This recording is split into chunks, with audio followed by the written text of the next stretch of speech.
on sitten avausosuus, eli siellä juostaan nopeiden miesten joukossa, toivottavasti en jää jalkoihin. No kyllä se on ihan tämä kilpailujännitys ja sitten sanoisin se, että pääsee just samoihin kilpailuihin tuommoisten huippusuunnistajien kanssa, että se on hieno kokemus.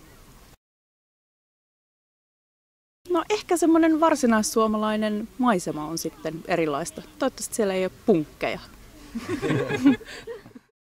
Toinen osuus joo, eli pitkä yö. Wow. Joo. Kerran on käynyt pimeässä metsässä suunnistamassa. Nyt lähdetään kokeilemaan. Vähän pelottaa, että toi kaikki legenda savolaisesta vuoristosta, niin kyllähän se vähän hirvittää, mutta toisaalta ihan kiva, kun vähän jännittää, niin kuuluu asiaan.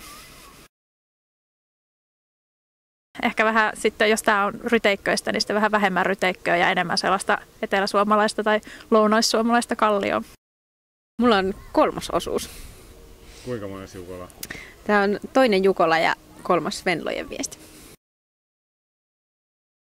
Kyllä Venlat pääsee vielä juokseen semmoisena iltarasti kokemuksena, mutta varmasti Jukolan 3. osuus ei ole ihan samanlainen kokemus, että taitaa sisältää vähän enemmän vauhtia ja vaaratilanteita.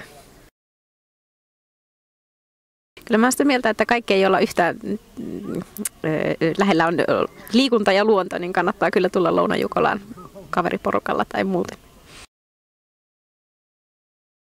No mulla on tämä sprinttiosuus eli 4.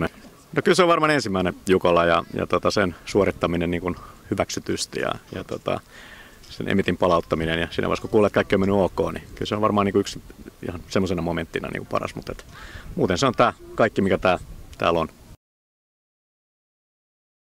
No ihan hyvillä mielillä lähdetään metsään. Kaipa sieltä sitten haasteitakin on luvassa, mutta valoisan aikaan tässä nyt ollaan sitten menossa. Se on vähän erilaista mulle, koska mä oon pari aikaisempaa vuotta ollut yöosuuksilla, niin nyt pääsee sitten aamuauringossa juoksemaan. No se voisi olla aika huippujuttu, mutta tavallaan kyllä me ollaan voitettu itsemme joka kerta, kun me on nyt 2 kertaa saatu jokainen oma tulos ja sen jälkeen joukkuetuloksen, että tällainen kuntosuunnistuspohjalta niin onhan se nyt aikamoinen saavutus, että 7 ihmistä saa sinne hyvät tulokset tauluun, niin kyllä se on aika hieno tunne sitten, kun me saadaan tietää, että kaikki on mennyt nappiin. Kyllä se on tunnelma.